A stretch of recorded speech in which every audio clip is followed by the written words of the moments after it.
ingresar al presente taller, los participantes entienden y aceptan que sus datos personales e imagen podrán ser divulgados por la Universidad de Monterrey y el conferencista para los fines aquí descritos. La sesión será grabada y almacenada para conformar un repositorio que servirá para futuras consultas y referencia de la Universidad de Monterrey y del conferencista.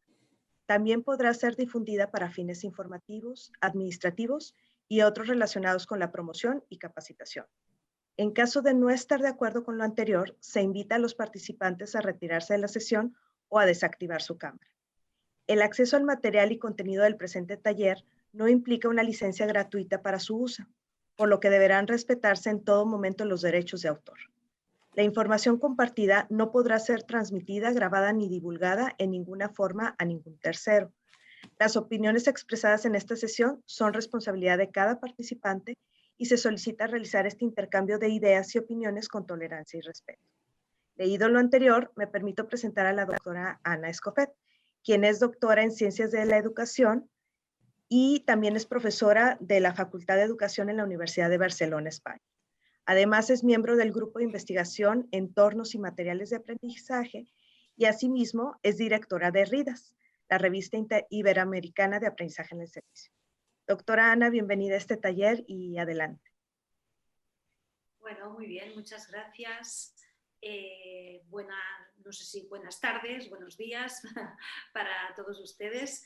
En primer lugar, yo quisiera empezar, no sé si podrían un momento conectar todas las personas un momento la cámara, a no ser que por temas de privacidad no quieran.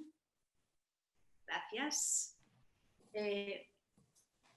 Más que nada, porque esto es como estos días que damos clases, ¿no? Todos por internet a todas horas y nunca vemos las caras de nuestros alumnos. Entonces, al menos en un momentito podernos conocer cara a cara, gracias de verdad.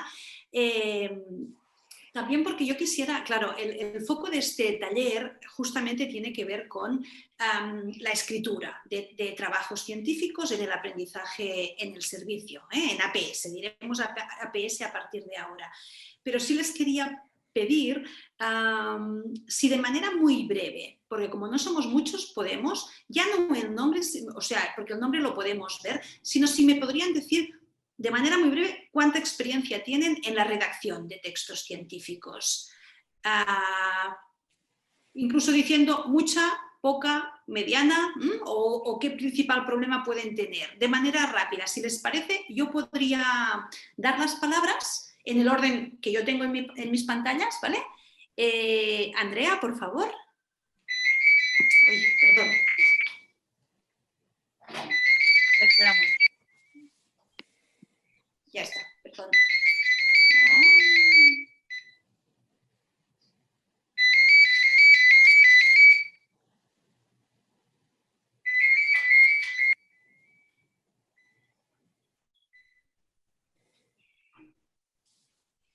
Perdón, porque hoy estoy sola en casa y ya he apagado el teléfono. Pues Andrea, por favor. Hola, buenos días. Yo soy Andrea Donají y estoy en 9º semestre de Ciencias de la Educación y licenciatura en Psicopedagogía. Y la verdad, he tenido poca experiencia porque la verdad es que la carrera no se da mucho investigación, pero ahorita estoy haciendo una investigación comparada que de hecho ayer presenté el simposio, entonces hice una comparación. Entonces es poco relativo, pero pues he estado involucrada poquito. Ok. La siguiente persona que yo veo es Eduardo. Sí, buenos días.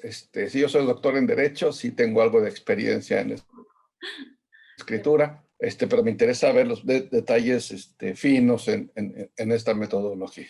Perfecto, gracias. María del Carmen. Buenos días. Bueno, acá son días todavía. Estoy en Tepic, Nayarit. Soy profesora de la Universidad Autónoma de Nayarit. Pues sí, regular experiencia más o menos con la escritura, pero también me interesan más cuestiones técnicas para aprender más de esto. Gracias. Gracias, Javier. Hola, ¿qué tal? ¿Cómo están? Muy buenos días. Soy el doctor Javier Saavedra de la Universidad de Monterrey, director de Ciencias Clínicas. Y pues bueno, sí tengo moderada, regular experiencia en la redacción de textos científicos. Pero de la misma forma, igual interesado en todo lo que podamos obviamente aprender aquí en este momento. Gracias. Lourdes. Lourdes Magdalena. Hola, yo soy de Querétaro, soy profesora de la Universidad Tecnológica de Querétaro y yo diría regular. He realizado algunos artículos, pero algunos me los han canalizado a libros de investigación en lugar de artículos de revista y por eso me interesa pues mejorar para poder tener más artículos en revistas indexadas. Gracias. Gracias. Carla. Hola, soy Carla Hernández, coordinadora del programa de reconstrucción del tejido social y tengo moderada experiencia en este tema de la redacción. Perfecto. Araceli. Buenas tardes, yo soy maestra de la preparatoria UDEM en la unidad San Pedro. He sido titular por 14 años y aprendizaje en el servicio desde que comenzó esto en la preparatoria. Y en cuestión de escritura de artículos, pues no tengo experiencia. Por eso quiero aprender. Saludos. Gracias. Ibe.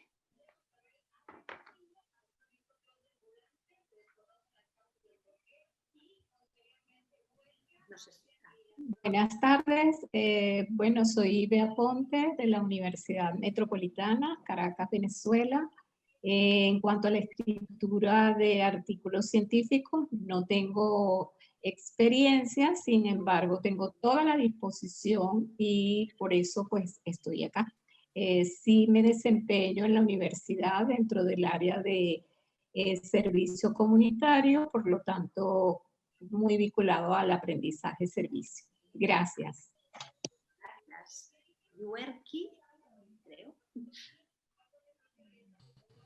Buenas tardes a todos. También de la Universidad Metropolitana Caracas, Venezuela. Yo sí tengo experiencia en la escritura científica y en las publicaciones. Sin embargo, agradecida con todas las oportunidades y todos los espacios para el aprendizaje y más que todo la oportunidad para compartir y crear vínculos para escribir todas las buenas prácticas y todas las experiencias en este desafío que tenemos hoy día, que tiene que ver la pandemia, ¿no? Todas estas prácticas en aprendizaje-servicio en distanciamiento social. Entonces, aquí abierta a todos los aprendizajes y las posibilidades. Gracias. Gracias. Miguel Ángel.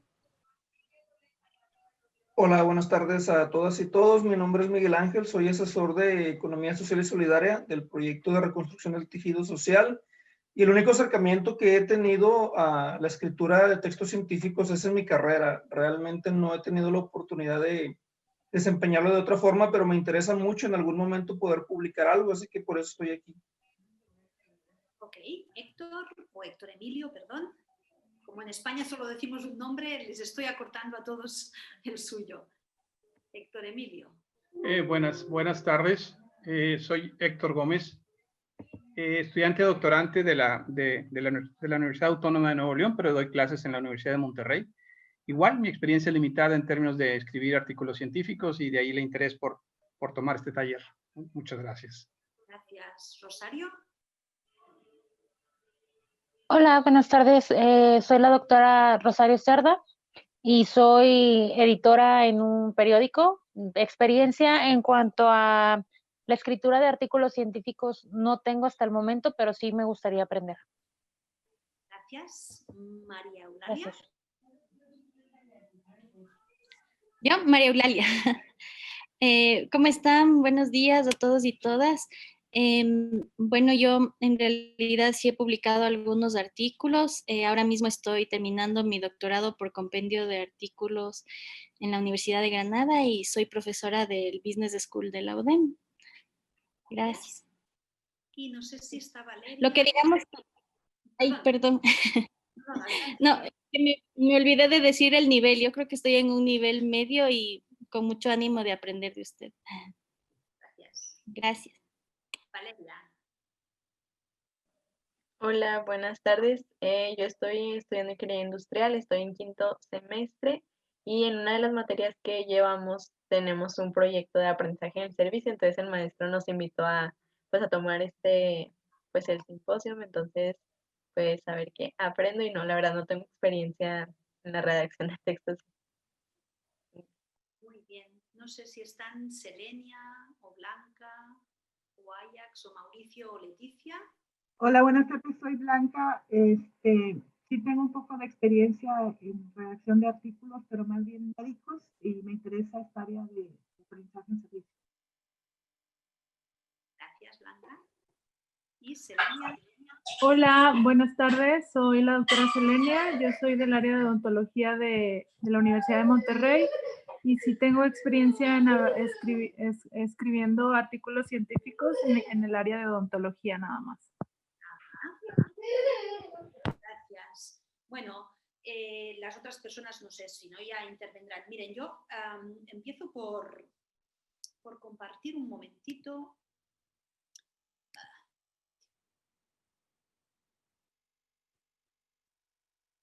Perdón, porque ahora se me ha...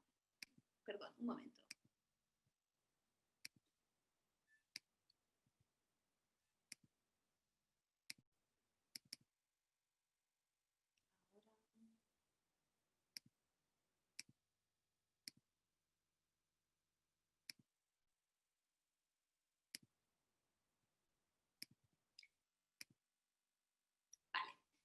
Lo que les quería mostrar para empezar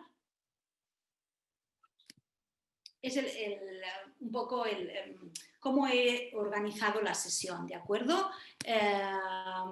Habría estas tres partes: por qué escribir sobre APS, de qué escribir y cómo escribir, ¿vale? Entonces, para empezar y para hablar sobre, o para que nos pongamos de acuerdo en por qué escribir sobre APS, sí que les pediré, voy a ponerlo, si puedo.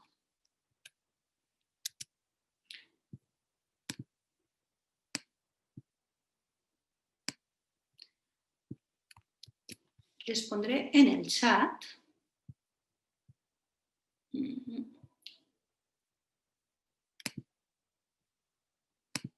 Les pido, por favor, que entren en esta dirección, que es un Jamboard, ¿vale? Una pizarra digital, digamos. ¿Pueden entrar? ¿Están dentro? Sí, veo que ya están entrando. Y lo que yo quisiera es que, nada, durante 2 minutos, porque no tenemos más tiempo, durante 2 minutos que por favor escriban aquí por qué quieren escribir sobre APS, cuál es su finalidad. No tanto el tema en concreto, sino el por qué. Quiero decir, no sobre, quiero escribir sobre pues, la relación entre, yo que sé, la mejora de los aprendizajes y el aprendizaje servicio. Sino, lo que les pido ahora es nada, en una idea, cada uno una idea. Entonces, ¿cómo lo hacemos? Pues cogen una hoja de post-it, ¿de acuerdo? Aquí, exacto, como alguien ya ha empezado, perfecto. Si lo quieren hacer, por favor.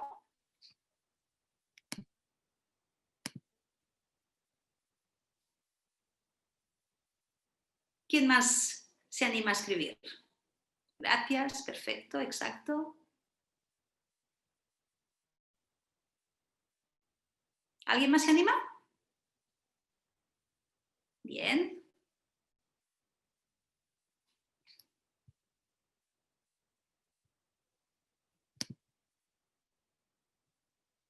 Bien, bien, muy bien.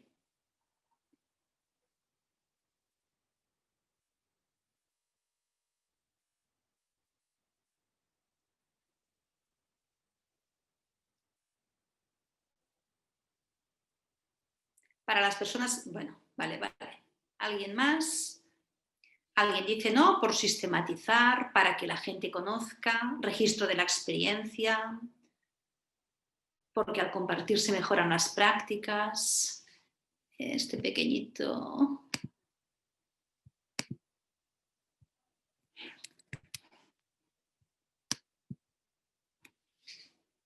Buenas prácticas. compartir experiencias, reflexión conjunta, difundir APS.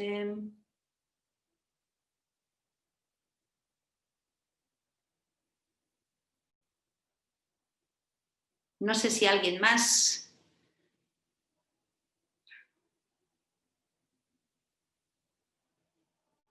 Vincular trabajos para difundir, ¿no? Forma de difundir la labor.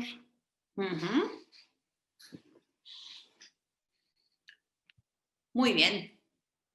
Comprender el proceso, qué bonito.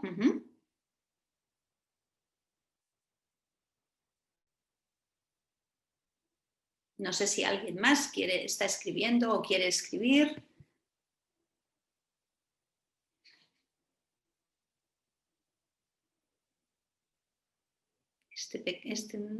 Promoción para que más personas puedan conocer, para inspirar a otros. Perfecto, muy bien, gracias. Pues voy a volver a compartir ahora la pantalla, mi presentación. O sea que si quieren regresamos a la presentación. Y cuando yo les preguntaba sobre por qué escribir, ¿no? Sobre aprendizaje-servicio, pues ustedes me lo estaban ahora diciendo, ¿no? Lo estaban explicando perfectamente bien. Podemos tener diversos objetivos y esos objetivos evidentemente están relacionados con nuestros posibles destinatarios. Entonces, cuando escribimos en nuestro ámbito, ¿no? En el ámbito de aprendizaje-servicio, podemos hacerlo. Empiezo por abajo. En primer lugar, para el público en general, como una buena, como a nivel explicativo, ¿no? Difusión de prácticas para explicar lo que es el aprendizaje en el servicio, para explicar sus bondades, pero a nivel descriptivo, divulgativo, para entendernos. Después podemos dirigirnos a los profesionales de la temática o a la administración pública y aquí, en este nivel, digamos, el objetivo ya es otro, ¿no? El objetivo sería, digamos, convencer, demostrar, sustentar con evidencias científicas los puntos fuertes y los puntos débiles del aprendizaje-servicio. Es importantísimo que nos pongamos también en este nivel porque solo convenciendo a la administración y solo demostrando con evidencia científica, digamos, las bondades o los puntos fuertes del aprendizaje-servicio es como conseguiremos institucionalizarlo. Y en último lugar, y es en el ámbito, en la academia, ¿no? Estamos, pues diría, no sé si más acostumbrados, pero casi obligados por nuestra propia profesión, es dirigirnos a la comunidad científica. Cuando nos dirigimos a la comunidad científica, evidentemente entramos ya en el ámbito de lo que serían los trabajos científicos. Y sobre ello avanzaremos un poco más. Entonces, ¿qué tipología de trabajos científicos hay?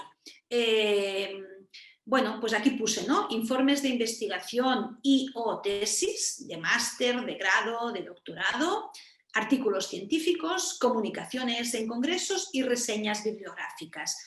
Hoy aquí sobre todo nos dedicaremos a pensar, o yo me referiré sobre todo a los artículos científicos, aunque es verdad que hay entre comunicaciones, artículos e informes de investigación hay muchos puntos en común, pero la parte de la estructura a la que yo quiero hacer referencia se referirá sobre todo a artículos científicos.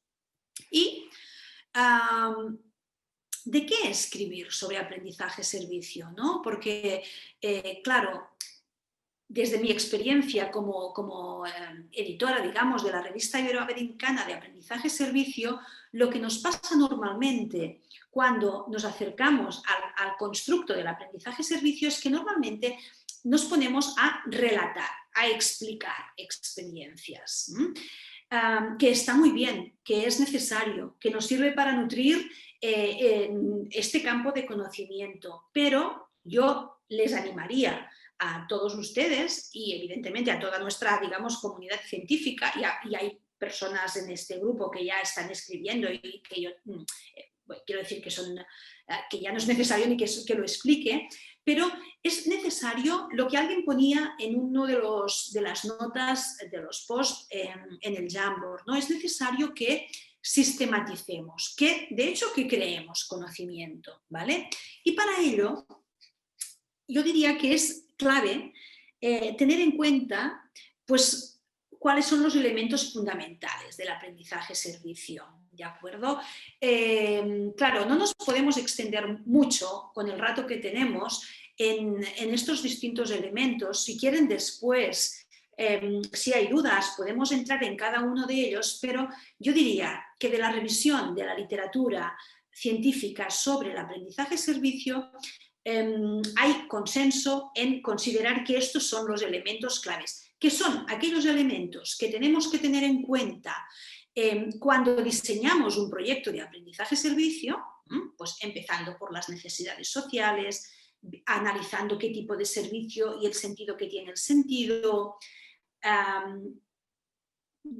delineando, digamos, marcando qué tipología de aprendizajes queremos trabajar, pero también, claro, cómo se trabajará y participará en el proyecto de aprendizaje-servicio, cómo se promoverá la reflexión de los alumnos, de los estudiantes, de los participantes en el proyecto para conseguir que el aprendizaje sea significativo, cómo se reconocerán las experiencias de aprendizaje-servicio en las que se participe, cómo se evaluarán, qué relaciones habrá con el partenariado, con las entidades, y cómo se puede consolidar, institucionalizar las experiencias de aprendizaje-servicio. Estos son los elementos claves cuando pensamos en un proyecto de APS, pero, insisto, también deberían ser los puntos focales sobre los cuales investigar. Evidentemente, en un artículo no podemos abordar todos estos elementos, pero sí que de manera parcializada es importante focalizarse en cada uno de ellos en momentos distintos en una investigación y, por tanto, escribir sobre ello. ¿Y por qué insisto en esta idea? Pues porque ello es lo que nos permite hacer avanzar el corpus académico, científico del aprendizaje-servicio. Y vuelvo a la idea con la que he empezado. Hay muchísimas descripciones de experiencias que son muy interesantes, pero que no están sistematizadas. Necesitamos el abordaje científico, necesitamos sistematizar, necesitamos analizar, necesitamos contrastar, comprobar, en suma, crear conocimiento. Avanzo un poquito más y después, si quieren, pararé para que puedan ustedes, pues no sé, comentar dudas y comentarios de cualquier tipo. Entonces, ¿no? Si hemos ya pensado o si hemos explicado, digamos, yo me he referido a cuáles son los elementos claves, pero ¿cómo escribir? Y para hablar sobre cómo escribir sobre APS, necesitamos hablar de lo que es el trabajo científico, de lo que es el lenguaje científico y de lo que son las partes de un artículo, ¿de acuerdo? Entonces, por aquí puse algunas ideas, ¿no? Las características básicas de lo que es un trabajo científico. El trabajo científico es original, es decir, no es copia, no es duplicar, es original. Ahora, plantea un tema. No digo que sea por primera vez, porque no descubrimos la rueda cada vez, pero sí plantea un tema con la voluntad de la siguiente característica, ¿no? De sistematizar aquello que se está abordando con la finalidad de, al sistematizar, ¿no? de poder objetivar, de poder tener resultados el máximo de fiables, sistemáticos, seguros. Entonces, para ello es importante ser muy riguroso en la información. Y después entraremos en lo que significa la rigurosidad. Y por aquí ven ustedes que aparecen otras ideas, ¿no? El trabajo científico debe estar bien documentado, debe estar bien presentado y debemos utilizar un lenguaje determinado cuando nos acercamos a él. ¿Y cómo debe ser este lenguaje? Bien, pues por aquí puse, perdón que tengo que mover el ahora. por aquí puse, ¿no? Es las características del lenguaje científico. Las personas que escriben normalmente, seguro que escriben académicamente, quiero decir, normalmente seguro que ya lo saben, ¿no? Pero es importante que el lenguaje sea muy claro, sencillo, universal. ¿Eso qué quiere decir? Pues eso quiere decir básicamente que vayamos a la idea de frases, sujeto, predicado, punto. Sujeto, predicado, punto. Pocas subordinadas, frases cortas. Yo creo que es importante tomar como referencia cómo escriben las personas que escriben en inglés. Porque nosotros, ¿no?, los que escribimos con la lengua española, nos encantan las subordinadas, las frases largas, muy largas, pocos puntos, y eso hace que dificultan, digamos, la claridad de nuestro discurso. Por tanto, en primer lugar, claro y sencillo. En segundo lugar, evidentemente, el registro debe ser culto, debe ser técnico. Y ahí sí que es verdad, cuando antes escuchaba que había personas de campos distintos, que es importante usar las formas expresivas propias de cada disciplina. En este sentido, ¿cómo aprendemos a usar las del aprendizaje-servicio? Pues leyendo artículos sobre aprendizaje-servicio. Bueno, y por aquí entonces aparecen otras ideas, como lo de que usemos, ¿no?, que utilicemos formas, expositivas, comparando, argumentando, que evidentemente nos tenemos que adecuar a la audiencia, que se recomienda el uso de la voz pasiva o el presente del plural, aunque en esto hay, incluso quizás alguien me puede decir que hay diversidad de opiniones, ¿no?, pero él se piensa que, o nosotros pensamos, pero intentar no utilizar el yo, por ejemplo, ¿no? Y respetuoso con las diferencias en el sentido de que sea un lenguaje el máximo de inclusivo. Bien, ¿cuáles son las partes del trabajo científico? Y son las partes estándares, ¿no?, normales, habituales, a las que estamos acostumbrados, pero a pesar de ello es importante que las recordemos porque, de nuevo, por ejemplo, ¿no?, nuestros evaluadores en la revista, en Ridas, pues echan a faltar a veces alguna de estas partes. Entonces, ¿cuáles son las partes? Pues ya lo ven, ¿no? Evidentemente, primero hay un abstract siempre y hablaremos del resumen en la siguiente diapositiva. Después, normalmente, hay una introducción en la introducción se puede formular la pregunta de investigación o los objetivos, las hipótesis. Después viene el desarrollo, el núcleo del trabajo científico, con un marco teórico, con la metodología y resultados, y al final, obviamente, conclusiones y referencias bibliográficas. Pero vamos a ver un poquito más. El abstract, ¿no? Algo tan sencillo, tan cortito y tan complicado de hacer. Evidentemente, el resumen, aunque se pone al inicio del artículo, hay que hacerlo una vez hemos terminado. Algunas ideas clave, ¿no?, para realizar un buen resumen. Pues eliminar toda aquella información que es redundante, que es trivial, que no es clave. Identificar las ideas principales.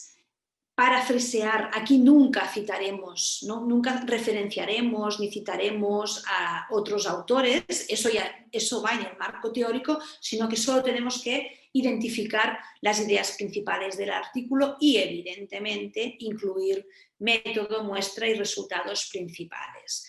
Errores comunes en los resúmenes, en los abstracts. Muchas veces, a pesar de que se pide un número de palabras determinado, son demasiado largos. Nos cuesta mucho sintetizar la información. Y del mismo modo, nos cuesta mucho seleccionar la información que queremos poner, que proviene del artículo. En este sentido, no puede haber expresiones literales, cosa que muchas veces lo hacemos. No puede haber opiniones personales. Tampoco, como pone aquí, no podemos incluir suposiciones. Y eso es complicado, no se puede utilizar un estilo telegráfico a pesar de que tengamos que utilizar pocas palabras. Y por aquí al final aparece esta idea, ¿no?, de que lo de poner el autor considera que se concluye que eso de nuevo va al cuerpo del artículo, no en el resumen. Y puse lo que a mí me parece un buen ejemplo, no perfecto, pero un buen ejemplo de lo que podría ser un resumen, que les invito a leerlo para no leerlo yo en voz alta, pero bueno, espero medio minuto para que lo puedan leer. Está tomado es un resumen de un artículo de la revista de Readers.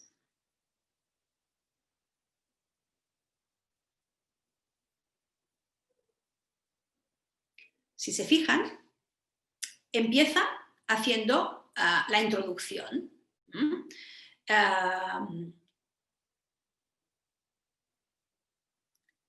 Una vez hecha la introducción, ¿no? La introducción, el progresivo desdibujamiento del sentido de la educación escolar está causado, entre otros factores, bla, bla, bla, bla.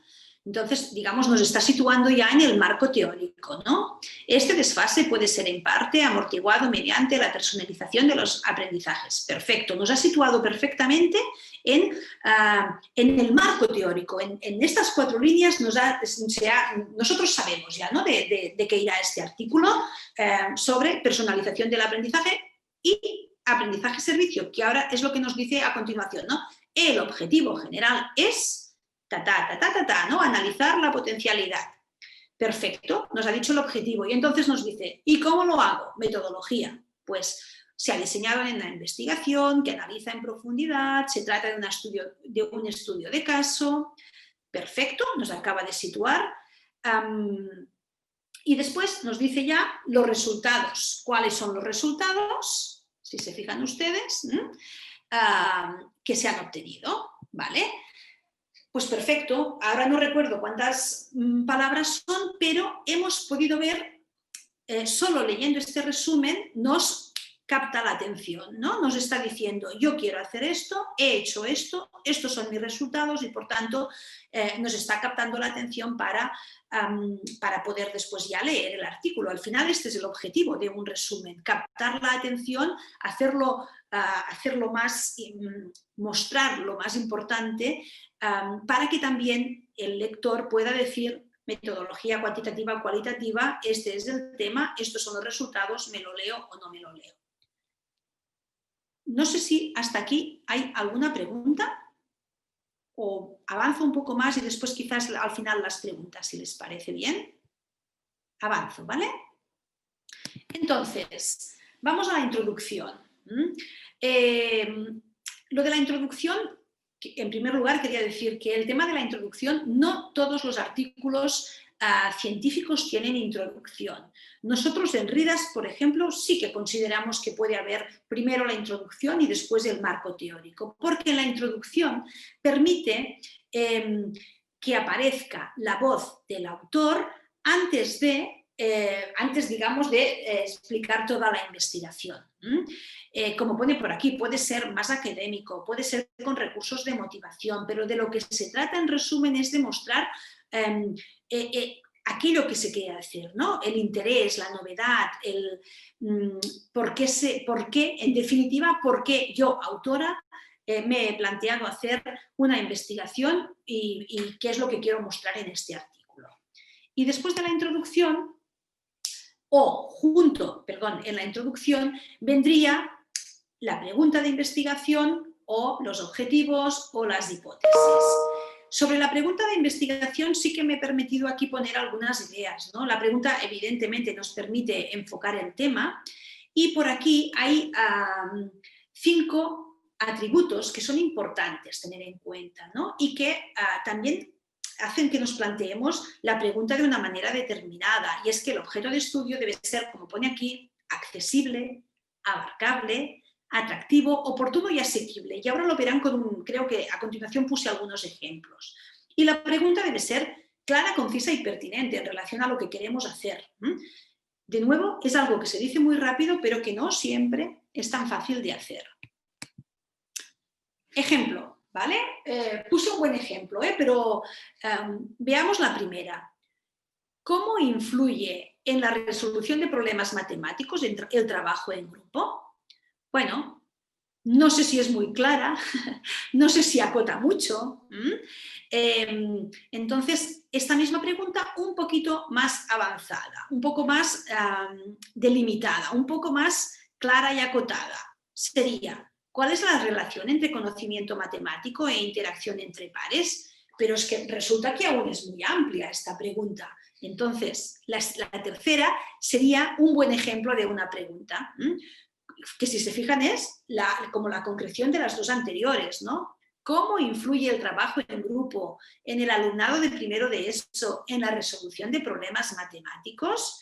Es clara, es acotada, es precisa, todas las características que decíamos antes. No nos lleva a equívocos. Leyendo esta pregunta entendemos perfectamente lo que se quiere hacer y, por tanto, nos puede guiar en el trabajo que viene a continuación.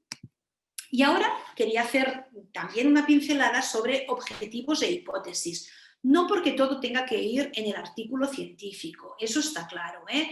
Muchas veces en la introducción podemos poner la pregunta o podemos a veces explicar los objetivos.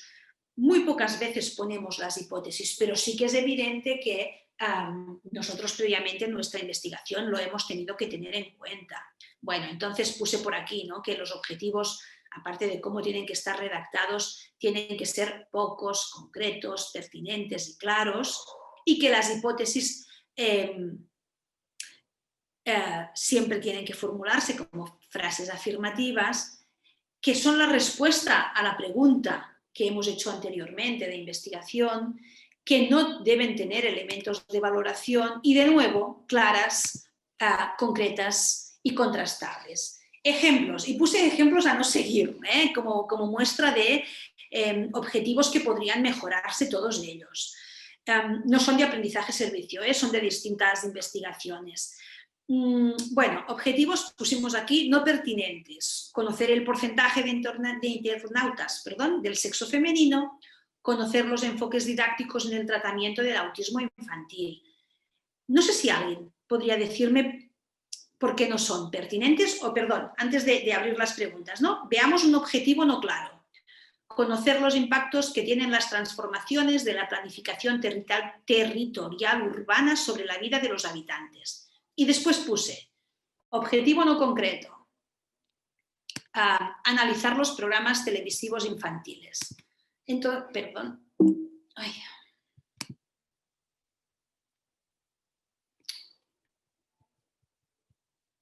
Aquí. No sé si alguien quiere intervenir y explicar por qué alguno de estos objetivos es o no pertinente, o no claro, o no concreto. ¿Alguien se anima?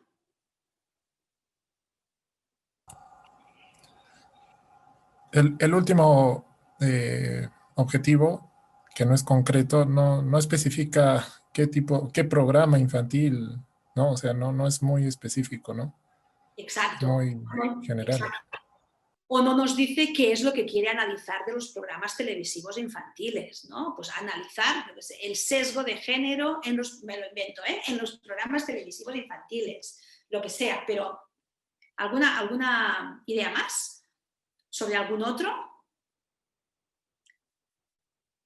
¿Alguien, por ejemplo, podría decir por qué es no claro el segundo? Conocer los impactos. Yo quisiera hablar del primero. Estaba viendo yo el primero, ¿puedo? Sí, por favor. Dice, objetivos no pertinentes: conocer el porcentaje de internautas del sexo femenino. Para redactar un objetivo siempre hay que poner un para qué. O conocer el porcentaje de internautas del sexo femenino para. Me parece que está incompleto. Lo mismo el segundo: conocer los enfoques didácticos en el tratamiento del autismo infantil para. Creo que los objetivos siempre tienen que llevar un para qué. Bien. ¿Y algún otro comentario? Bueno, del primero, pues es también como elementos de datos, de información que soportan lo importante. Entonces no tiene que ver con la relevancia, no están centrados en la relevancia de la investigación en la que se va a centrar el artículo. Y el no claro es porque eso de transformaciones de la planificación territorial puede ser cualquier cosa, no hay una claridad, valga la redundancia, de qué es lo que se está queriendo relacionar con la vida de los habitantes. Ajá, bien, exacto, ¿no? No sé si alguien más quiere intervenir, pero básicamente esa es la idea, ¿no? Como ven todos, de nuevo, no es fácil redactar objetivos, pero todos ellos tienen algún elemento que podría mejorarse. Y en la siguiente diapositiva aparecen también como malos ejemplos, digamos, sobre hipótesis, ¿no? Por aquí pone hipótesis no concreta, estas dos que aparecen aquí, o no pertinente, estas dos que aparecen aquí. No sé si alguien quiere decir por qué no son suficientemente concretas o por qué no son pertinentes. ¿Alguien se anima? La primera creo que, o sea, no dice cómo, solo dice la multimedialidad facilita el aprendizaje, pero no explica cómo. Exacto, ¿no? Facilita el aprendizaje porque o en situaciones o etcétera, etcétera, en niños, etcétera, etcétera. En la segunda, el aprendizaje colaborativo es mejor que el tradicional, pero no nos dicen qué aspecto, en facilitar la interrelación, en apropiarse los conocimientos, en desarrollar habilidades. Entonces, pues es como, podría ser todo. Ajá. Bien. ¿Y sobre las no pertinentes, por qué les parece que no lo son? ¿Alguna idea? ¿Qué contienen las dos hipótesis? Contienen valoraciones. ¿De acuerdo? ¿Sí? No sé si alguien quiere intervenir. Sí, no queda claro el significado de fines buenos. ¿Qué significan esos fines buenos? La tecnología solo debe ser usada con fines buenos. ¿Pero qué se entiende con fines buenos? O sea, no hay una determinación, no es preciso. Exacto. También la tecnología aplicada a qué o con qué fin. O sea, bueno, dice con fines buenos, pero como decía la compañera, pues, ¿a qué se refiere buenos? Pero también la tecnología aplicada a qué. Exacto. Y además esta idea, qué es bueno y qué es malo. Y la segunda, la segunda hipótesis, o la última, vaya, no sé si alguien... Yo quiero comentar algo de esa. Dice el aumento del paro y luego dice término de grandes proyectos, pero no especifica, o sea, sí dice de obras públicas, pero creo que necesita como más para entender a qué se refiere, ¿no? Sí, perdón, ¿algo más? Y yo también diría que también lleva asociada una valoración, ¿no? Porque pone el objetivo de minimizar el riesgo de conflictos sociales. Bueno, aquí nos está diciendo lo que yo quiero es, ¿no?, minimizar. Entonces, eso significa que te estás situando de una manera determinada delante del aumento del paro en el sector de la construcción. Bueno, bla, bla, bla, bla. Entonces, si hay tantos presupuestos en una hipótesis, de nuevo, ¿no?, hace que no sea correcta. Bueno, avanzamos un poquito más, ¿vale? Si no hay ningún comentario más, perdón. Avanzo un poco más. Vamos por el marco teórico. Si tienen las personas que me han comentado, ¿no?, que tenían ya experiencia, me imagino que están como muy acostumbrados y acostumbradas a hacer marco teórico. De hecho, en la universidad nuestros estudiantes, ¿verdad?, les enseñamos a hacer marcos teóricos a lo largo de las carreras universitarias. Bueno, pero de nuevo, yo diría, no es fácil, nos acostumbramos, nos habituamos, aprendemos a hacer marcos teóricos, pero la clave de un buen marco teórico es no ir... bueno, la primera idea, ¿no?, es ofrecer información sobre el tema de estudio, pero yo diría, intentando no repetir siempre lo que ya se ha escrito. Ese es nuestro reto, ¿no? Como académicos, en segundo lugar pone, situando el estudio en una línea de investigación existente. Claro que sí, ¿no?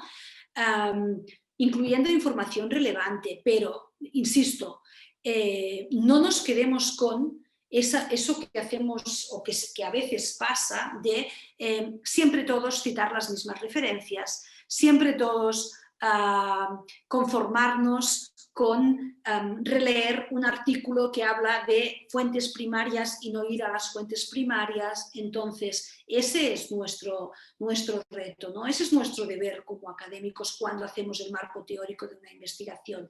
Profundizar, contrastar, leer muchísimo, buscar la referencia de la referencia de la referencia, situarnos críticamente delante del marco teórico.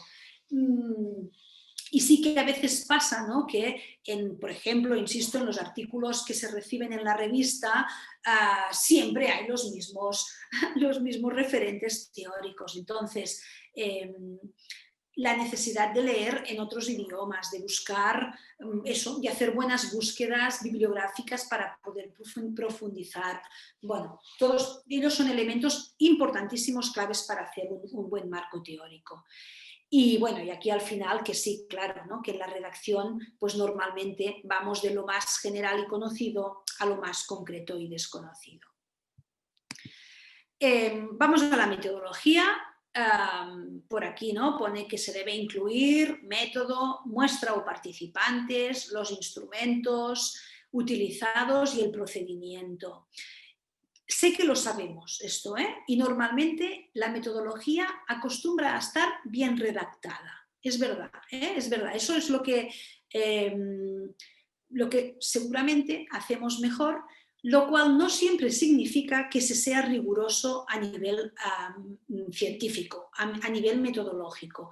A veces nos parece que ordenando la información de esta manera ya tenemos hecho el apartado de metodología, pero yo diría importantísimo, ¿no?, cumplir con los estándares de rigurosidad científica en cada uno de los enfoques metodológicos, que es lo que pone aquí a continuación, ¿no?, que se debe respetar el lenguaje de cada enfoque y los criterios, digamos, insisto, de rigurosidad. En los resultados, de nuevo vuelve a ser un punto crítico, porque no puedo decir normalmente, pero nos cuesta hacer que sea, hacerlo de manera sistemática en los artículos que podemos evaluar en RIDAS, ¿no? La idea de que tenemos que seleccionar los resultados relevantes, que los tenemos que presentar y que se presentan siguiendo siempre o teniendo en cuenta, perdón, estos 3 puntos, ¿no? En primer lugar, propiamente los datos que se han tomado, después las ilustraciones que lo ejemplifican y después los comentarios en relación a la explicación, digamos, ¿no?, del dato y de la ilustración. Y también este otro punto, ¿no?, que lo que es muy importante es que esto se haga siempre de manera uniforme a lo largo de todos los resultados que queramos explicar. Entonces, o siempre es dato, ilustración, comentario, o siempre es en otro orden, ilustración, dato y comentario, o comentario, dato e ilustración. Pero eso hay que hacerlo de manera sistemática, uniforme, a lo largo de todo el apartado de resultados. Además, en los artículos científicos, claro, tenemos un número máximo de palabras que podemos utilizar y, por tanto, es muy importante que seamos aquí, que nos enfoquemos bien en lo que queremos explicar. Avanzo un poco más, vamos a las conclusiones. En primer lugar, y las conclusiones vuelven a ser complicadas de elaborar, ¿no? La primera idea, no deben ser una predicción a priorística, es decir, no tengo que explicar aquello que quizás yo suponía, sino que deben dar respuesta deben estar en consonancia con los resultados obtenidos. Y por ello, las conclusiones se recomienda que siempre empiecen con un resumen de los resultados.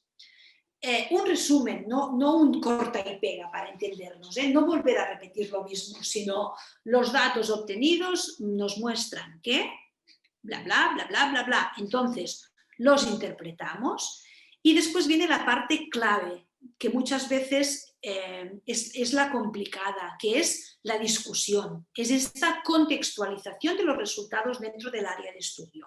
Yo tenía un objetivo, he hecho una investigación, obtengo unos resultados, pero ¿qué sentido tienen esos resultados que yo he obtenido en relación a otros estudios que se hayan realizado en este caso en el aprendizaje servicio, ¿no? Dentro de mi área de estudio? Hacer discutir. Ese es el punto más interesante de un artículo. Y después, y esto ya queda más, es ya más relativo o más subjetivo, pues hablar de implicaciones de los resultados, limitaciones, investigaciones futuras. Y ya creo que por último, algo que es muy evidente, que son las referencias bibliográficas, pero que les aseguro que es donde tenemos que dedicar mucho más rato en la revisión de los artículos. Algo que es básico, que es básico, quiero decir, como por trivial, ¿no? Por evidente. Solo hay que poner en las referencias los autores citados en el informe, en el artículo. Sé que todos lo sabemos, pero no siempre lo hacemos. Como les decía, algo que tenemos que hacer muchas veces es, bueno, que hacen las personas que hacen la parte ya final, ¿no? de la edición del artículo, es buscar si los autores citados en el cuerpo del trabajo están en la bibliografía y si lo que está en la bibliografía estaba citado en el cuerpo del trabajo. Bien, eso hay que hacerlo siempre siguiendo una normativa. Depende ya de cada caso, pero en nuestro caso, en RIDAS, utilizamos APA y utilizamos ahora ya APA 7. Y aquí, como después podrán tener esta comunicación, aquí puse un enlace a un documento de la Universidad de Barcelona con ejemplos sobre el uso de APA 7. Y aquí pueden ver la URL de la revista RIDAS. Les animo a que entren, a que vean los artículos publicados y ojalá a que puedan presentar sus investigaciones. Verán que RIDAS tiene siempre, RIDAS publica 2 veces al año. El número ordinario es siempre alrededor del Día del Libro de Sant Jordi en Cataluña, a finales de abril, inicios de mayo. Ese es el número ordinario y en ese número siempre hay 6 artículos y 4 experiencias. Como les decía, experiencias tenemos muchísimas. Hay muchas más, tendríamos experiencias para los siguientes 3 o 4 años. Y en cambio, artículos de investigación rigurosos, con enfoques metodológicos potentes, hay muchos menos. Por tanto, les invito a que si tienen artículos de investigación que los puedan presentar. RIDAS hace una evaluación por ciegos, normalmente por 2, por pares de ciegos, y una vez hecha la revisión es cuando, si el artículo ha pasado, pues puede ser publicado. Esto es en relación al número ordinario y el número extraordinario siempre es en el mes de diciembre y normalmente son, digamos, números temáticos. Ahora estamos ya cerrando la edición del número de este mes de diciembre, que es sobre pandemia y aprendizaje servicio. Este sí que será sobre experiencias de pandemia, no será sobre investigación, y ahí sí que cada año bueno, pues van apareciendo números extraordinarios monográficos para entendernos determinados. Y eso es todo, gracias. Dejaré ahora de compartir para que si hay preguntas, comentarios, pues encantada, o comentarios, no solo dudas o preguntas, yo encantada de escuchar. Doctora, buenas tardes. Buenas tardes. Una pregunta. Siempre se ha hablado de la importancia cuando arrancas un proceso de ir identificando huecos en la literatura donde podamos hacer una contribución, pero en muchas ocasiones esto es un trabajo muy extenuante, muy difícil de realizar. En su experiencia, ¿qué tan relevante es el abordaje de primero encontrar huecos de la literatura antes de empezar a investigar cualquier cosa? No sé cuál sea su punto de vista respecto a esta pregunta. Claro, a ver, es cierto lo que está comentando, pero diría que que yo me preocuparía menos, digamos. Yo a mis estudiantes de doctorado muchas veces les hago el comentario, ¿no?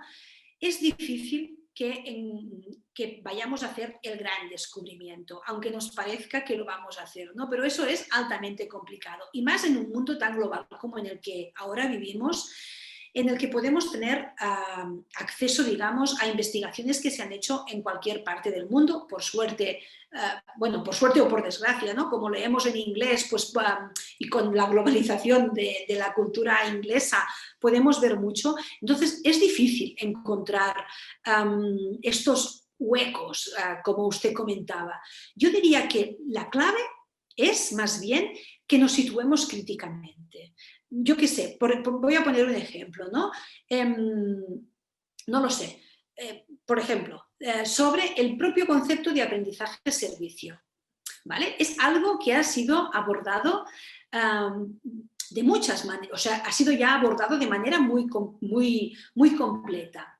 Pero a pesar de ello, siguen faltando miradas sobre el tema. Por ejemplo, ¿no? Poder comparar si la mirada sobre aprendizaje-servicio europea es la misma que la latinoamericana, en qué se complementan, en qué se diferencian, o con la mirada norteamericana, o por qué no con la mirada norteeuropea, ¿vale? Es un ejemplo, ¿eh? Pero quiero decir, claro que podemos hacer, claro que podemos buscar y comparar. Y por eso yo decía antes la necesidad de superar las lecturas repetitivas, de no conformarnos, ¿no?, con esa definición que conocemos que ha hecho el autor A o B o C. Oye, pues vayamos a buscar un poco más, miremos miradas críticas sobre eso. Bueno, esa sería mi sugerencia en este sentido. Correcto. Muchas gracias. De nada. No sé si hay algún comentario más. Nada más felicitar a la doctora, muy clara su exposición, y yo que va a servir muchísimo para todos los que están empezando. A mí en lo personal, ya tuve yo la oportunidad de publicar ahí en Ridas una experiencia, pero bueno, sí sentí ahorita el golpe cuando dijo, bueno, no basta las experiencias, ¿verdad? Tenemos que irnos más allá de la investigación, que es lo que precisamente está yo buscando. Bueno, por dónde puedo entrar, ¿no? Ahorita ya me quedó muy claro lo que se puede hacer, ¿no? Muy interesante. Muchas gracias. Claro, o sea, no quisiera para nada menospreciar las experiencias en absoluto. O sea, yo creo que es normal que lo hagamos de esta manera. Todos lo hemos hecho, además, o todos lo hacemos. También es una necesidad, ¿no? Y es de poder relatar, explicar aquello que hacemos. Y creo que es el primer paso. El primer paso, quiero decir, en el abordaje científico, en este caso del aprendizaje-servicio, ¿no? Sí. Y es esto, ¿no? Es enmarcar, es preguntarle a la experiencia un poco más. Para mí esta sería la clave, ¿no? Voy a preguntar eso a esa experiencia con la que tan a gusto, esperemos, ¿no?, yo me he sentido. Voy a fijarme en alguno de esos elementos claves que yo distinguí al principio, lo voy a focalizar, voy a recoger datos sistemáticamente y voy a, ahora sí, crear conocimiento. Esta es la idea. Así es. Gracias por eso y por su participación en Ridas anteriormente. Gracias. No sé si hay alguna pregunta más o comentario. No tiene por qué ser pregunta, ¿eh? Comentario. Yo quisiera dos cosas, bueno, tres en realidad. La primera es agradecer, doctora, la verdad, la disposición siempre a escucharnos. desde hace 2 años o 3 años más o menos que la contactamos y dijimos, oye, fíjate que estamos organizando este simposio, vamos a estar documentando estas experiencias, etcétera. La verdad es que la apertura por parte de RIDAS ha sido espectacular y es algo por lo cual nosotros vamos a estar eternamente agradecidos contigo y con usted y también con la institución, ¿no? que representan, que sé de carne propia lo difícil que es mantener una revista, sé lo difícil que es tener los editores, el financiamiento, un montón de cosas que al final del día nosotros nomás mandamos el artículo y decimos, ay, no me lo aceptaron, o sí me lo aceptaron, qué malditos o qué buenitos, ¿no? Pero hay un ejército de gente detrás que justamente está haciendo muchos esfuerzos para que esto suceda. Entonces, agradecer siempre la disposición y la apertura para escucharnos y para respondernos y para poder vincularnos. La segunda es también agradecer la simplicidad para expresar ideas tan complejas. Ahorita platicando con alguien aquí aparte decía, si haces el 80% de lo que nos está presentando la doctora, en cualquier lado vas a tener una buena investigación, vas a tener un muy buen artículo. Son cosas que cuando estudiamos el doctorado no siempre nos lo dice nuestro asesor y no siempre nos lo ha comentado nuestro asesor, pero ya cuando lo entiendes y después de 20 rebotadas de artículos y de revistas dices, claro, ahí está la fórmula, no es tan complicada, pero el que la hayas transmitido y la hayas puesto de esa forma tan clara y tan contundente, yo creo que nos aporta muchísimo valor a este sentido. Y la última, obviamente, agradecer tu participación aquí en el simposio. Sabemos que hay varias horas de diferencia con España. El hecho de que hayas tomado, digamos, esta llamada o esta participación fuera del horario laboral, la verdad es que para nosotros significa bastante. Demuestra el compromiso que tienes por el aprendizaje y servicio, el compromiso que tienes por transmitir y por buscar siempre la generación de conocimiento en este tema. Entonces, por mi parte, nada más agradecer todo el espacio, todo lo que en la forma en la que nos has ido apoyando desde los simples correos hasta ahorita, por fin poderte tener, aunque sea virtualmente, quizás la pandemia nos ayudó justamente a poder coincidir en esa parte, pero el poder tener y ir fortaleciendo estos lazos, ¿no? Con la Universidad de Monterrey y obviamente con todo América Latina y con todos los que se han ido conectando para estar generando conocimiento en algo que al final de cuentas yo creo que nos interesa, nos preocupa y nos ocupa para estar construyendo mejores sociedades. Entonces, muchas gracias por todo ese esfuerzo, toda esa dedicación y por estar aquí el día de hoy. No, de nada. Es verdad que es mucho más fácil poner las ideas, ¿no? El esquema, que después redactar el artículo, ¿eh? Eso está claro.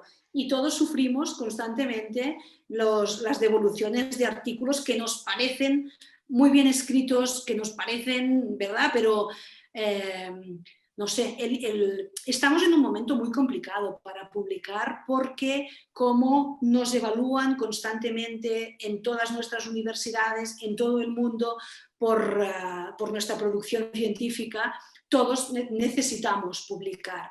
Y las colas, digamos, en las revistas, ¿no? El listado de artículos que esperan o que son rechazados es muy alto. Y es verdad también que todos hacemos, bueno, no sé si todos, pero cuando uno ya tiene una cierta experiencia, además buscamos revistas que estén indexadas, muy bien posicionadas, lo cual aún complica más, ¿verdad?, la publicación. En este sentido hay que ser muy honesto. RIDAS es una revista humilde aún. Estamos intentando poco a poco que nos vayan evaluando los distintos índices que hay en todas partes, bueno, para ir posicionándonos, ¿no?, en el ranking de revistas. Eso también es complicado, es difícil. O sea, ahí también soy muy honesta, porque piden muchísimo. Es altamente complejo. Pero bueno, ahí estamos. Nosotros cada vez que nos han evaluado positivamente a la revista, lo ponemos en la primera página de RIDAS y ahí podrán ir viendo los índices las bases de datos en las que nos van aceptando. Aún no somos una revista, bueno, ya no de primer cuartil, no somos ni de cuarto cuartil, pero eso no significa y lo digo desde el corazón esto, y no solo pensando en RIDAS, sino en muchas otras revistas, no significa, yo creo, que debamos dejar de publicar en revistas académicas, aunque no estén indexadas, porque solo en la medida que nosotros, la comunidad científica, vayamos publicando en estos sitios, iremos consiguiendo posicionarlas, ¿no? Entonces, yo diría, es como, bueno, como un win-win, ¿no? Todos ganamos. La comunidad publicando en revistas que no están aún en super, no son higher education o revistas de este estilo, gana la comunidad, pero también gana la revista y por tanto nos enriquecemos. Y solo quería decir una cosa más en relación a esto, que no sé si les puede, digamos, como preocupar o no, pero yo del tema de la indexación de las revistas me quedo con esta corriente que ha empezado, bueno, dirían en los últimos años, de crítica a los índices. Porque al final, ¿no? Alguien dice, queremos que el artículo sea de impacto o queremos que impacte el artículo. Entonces, pensar en publicar en una revista de eso, como de cuartil 1, por decir algo, pero que solo se leen académicos, digo solo entre comillas, pero que solo tiene un público muy determinado y no trasciende o difícilmente trasciende pues a las administraciones, a los profesionales, al gran público, bueno, pues quizás también es algo que hay que pensar un poco, ¿no? Entonces, justamente nosotros, todos ustedes, ¿no? Digamos que estamos promoviendo el aprendizaje-servicio justamente por la mirada de responsabilidad social que representa el propio aprendizaje-servicio, nos tiene que motivar aún más a publicar pues en distintos entornos, en distintas revistas, con distintos públicos y a eso sí que también les animo a hacerlo. Yo complementaría porque coincido completamente con lo que mencionas, porque sí hay... Digo, ya aquí es meterme en camisa de 11 varas, pero se ha vuelto medio perverso el mercado, porque es un mercado al final del día de las publicaciones y las partes científicas, y entonces que si pagas, no pagas, que si el cuartil 1, que si el cuartil 2, etcétera, etcétera. Y una de las cosas que yo creo que mencionas, y a mí es de lo que más me gusta de Ridas, es el hecho de valorar también la experiencia y no solamente el artículo científico que tiene una estructura, una hipótesis, una metodología, y utilizó ecuaciones estructurales, ¿no? Que se vuelve así como que ya el santo grial de las publicaciones, sino más bien tener este espacio también para compartir lo que está sucediendo y para compartir lo que pasa en un aula, compartir lo que pasa en una universidad y el impacto que genera. Yo creo que también es bastante valioso, porque al final del día esas pequeñas o grandes experiencias son justamente las que están transformando la comunidad, y que creo yo que, por ejemplo, ahí Eduardo mencionaba ahorita, pues ya queda el reto justamente de ahora volverlo en una perspectiva muchísimo más científica, que no se quede en la experiencia, pero llevarlo hacia allá. Entonces, el hecho de que Ridas mezcle estos dos espacios, estas dos cuestiones, yo creo que es muy valioso, y ahora sí que invito a todos los que están conectados en este Zoom y a todos los que puedan conocer, que de verdad participen de la revista Ridas, porque justamente en esta perversión del mercado, por estar tratando de publicar en Q1 las revistas que van emergiendo y que están poniendo sobre la mesa temas relevantes, como es el caso de Ridas, pues tienden a hacerse chiquitas o a desaparecer, porque pues no eres la gran revista Springer o todas estas marcas, ¿no? Que ya se vuelve una cuestión de marcas. Entonces, agradecer el esfuerzo, que sepas que acá en México y en la Universidad de Monterrey tienes un aliado que vamos siempre a impulsar, tanto la revista como el trabajo que estás realizando, y vamos a seguir impulsando a que pues haya más artículos dentro de la revista, para que también vayamos creciendo de manera junta. Muy bien, muchas gracias.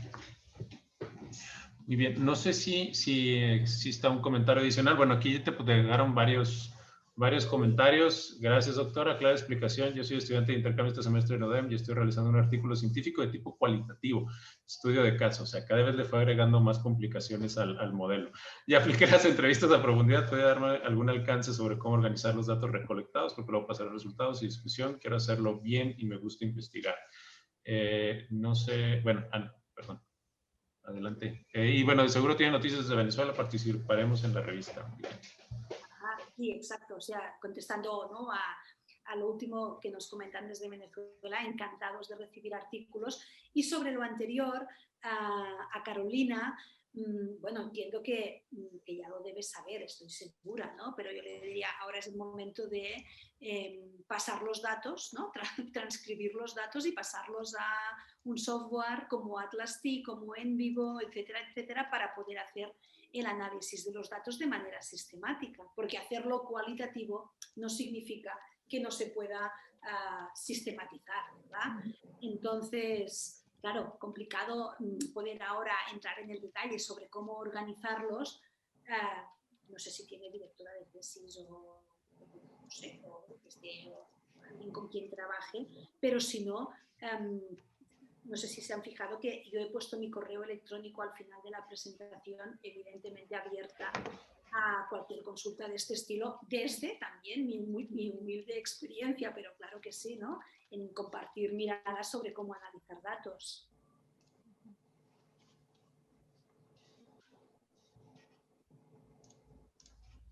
Bueno, muchas gracias a todo el mundo. Si me permiten, bueno, me gustaría dar las gracias a la UDEM por la apertura y celebrar la coincidencia de poder estar con usted, doctora, porque como parte de la Red Mexicana de Aprendizaje Servicio, estamos justamente trabajando en el estado del arte del aprendizaje servicio en México y tenemos arridas en la mira para poder llegar hasta con ustedes. Entonces, pues, celebro mucho toda esta explicación. Justamente, como dicen los compañeros, hacerlo sencillo denota toda la experiencia y expertise que hay detrás. Y pues celebro mucho este encuentro. Agradezco la oportunidad de participar. Muchas gracias. Gracias.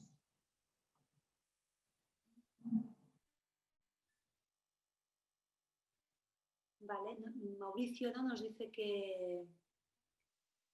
a ver, en el futuro deseamos hacer una investigación un poco sobre el valor de publicar una experiencia como artículo. Pero como experiencia, Mauricio, entiendo.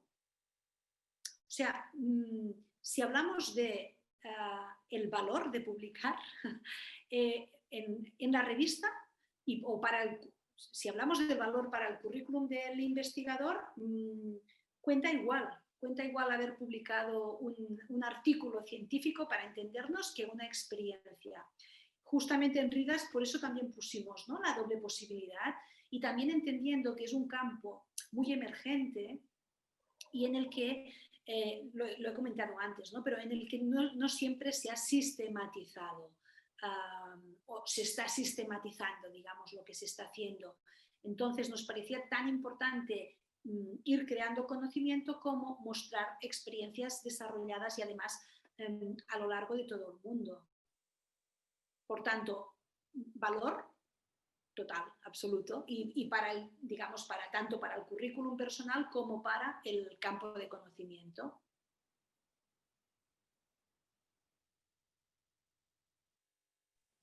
Muchas gracias, doctora Ana. Creo que ya contestó Mauricio, que muchas gracias. Bueno, entonces, si no hay alguna otra pregunta más, alguien que guste levantar la mano, sino para terminar el taller. No, ¿verdad? Creo que ya quedaron todas las preguntas contestadas. Pues como me uno al agradecimiento de Luis, como siempre, muchísimas gracias por su tiempo.